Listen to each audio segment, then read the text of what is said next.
Sir number बन जा रहा है। मुझे पता था ऐसा ही कुछ होगा। एक काम करो, इस नंबर की डिटेल्स निकालो, अपने सब कॉन्टैक्ट्स यूज करो और पता लगाओ ये फोन कहां से आया था।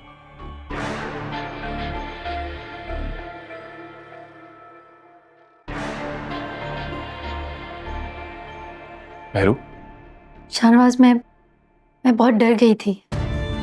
देखो इतना मत सोचो इस कॉल के बारे में।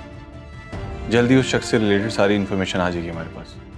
और ऐसी कॉल्स तो हजारों आती हैं हमारे पास, आखिर हम पॉलिटिशियन हैं।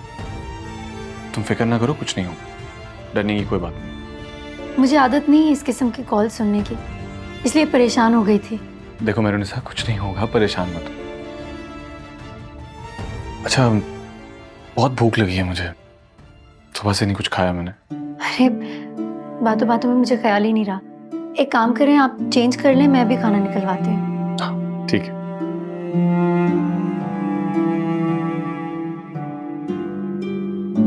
देखो राफे, ज़रूरी नहीं है कि इंसान अपनी ज़िंदगी से जुड़ा कोई फैसला करे और उसके नताइज अच्छे ही।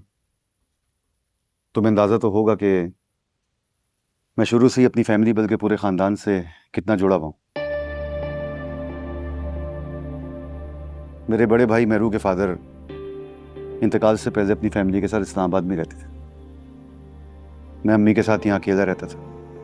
अम्मी की सबसे बड़ी ख्वाहिश ये थी कि मैं बस फ़ौरन शादी कर लूँ, जिसके लिए उनका इंतखाब परवीन थी। बीमार रहती थी वो ये सोचती थी कि शायद इस घर में बहू के आने से उनकी तकलीफें कुछ कम हो जाएं।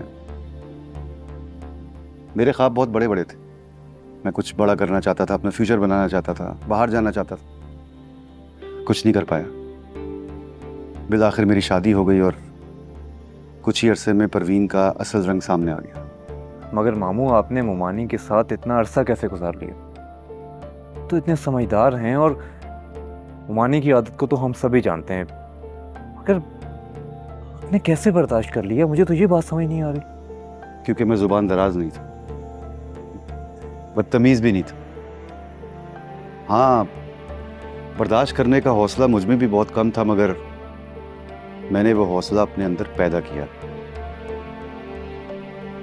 अल्लाह ताला ने बेटी जैसी नेमत से भी नवाज दिया। मैं चाहता था कि उरूज की परवरिश बहुत अच्छी हो, लेकिन परवरिश करने वाला भी तो ठीक होना चाहिए। परवीन ने उसे अपने जैसा बना दिया। बीजा ने जब मुझसे कहा कि फिरोज मेरा भी एक ही बेटा है और मैं उरूज को बहू बना के अपने घर लाना चाहती हूँ, तो मेरे लिए इससे बड़ी खुशी कोई भी नहीं थी।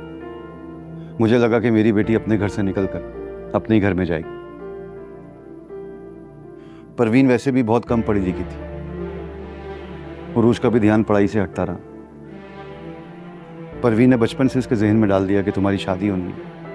इसी माइंडसेट को लेके वो जवान पढ़ाई भी सही तरह नहीं कर पाई। तो मेरा ये बात करने का मकसद सिर्फ और सिर्फ ये था, क्या तुम अपनी बाकी की जिंदगी उरूज के साथ हंसी खुशी गुजार सकोगे?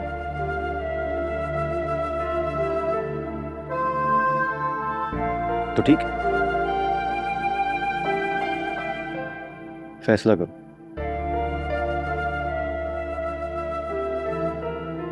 देखो राफे, अगर दो फरीक आपस में एक दूसरे के साथ हंसी खुशी जिंदगी नहीं गुजार सकते तो उनके पास पूरा राइट है। शरीयत भी यही कहती है, उन्हें अलग हो जाना चाहिए। तुम्हारे लिए, उरूज के लिए, बल्कि दोनों फैमिलीज के लिए यही बेहतर है। तो जिंदगी जियो, खुश रहो। ये रोज रोज की चिक चिक से हमारी फैमिली में से किसी को कोई नुकसान भी पहुंच सकता है, इसके नताइज बुरे भी निकल सकते हैं। मेरी मिसाल तुम्हारे सामने, मैं नहीं चाहता कि तुम भी मेरी तरह जिंदगी गुजारो। मैं खुदा के पेपर तैयार करवा के उन पे उरूज के साइन करवा के तुम्हें भिजवा दूँ। मैं जानता हूँ ये सुनने में बहुत अजीब और बहुत बुरा लग रहा होगा, मगर शायद तुम दोनों की भलाई इसी में है, बल्कि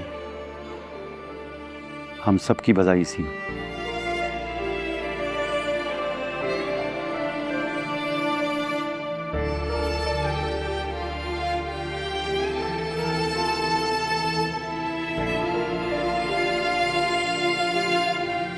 देखिए इक्तिदार, जुमेरात और जुम्मा रात 8 बजे।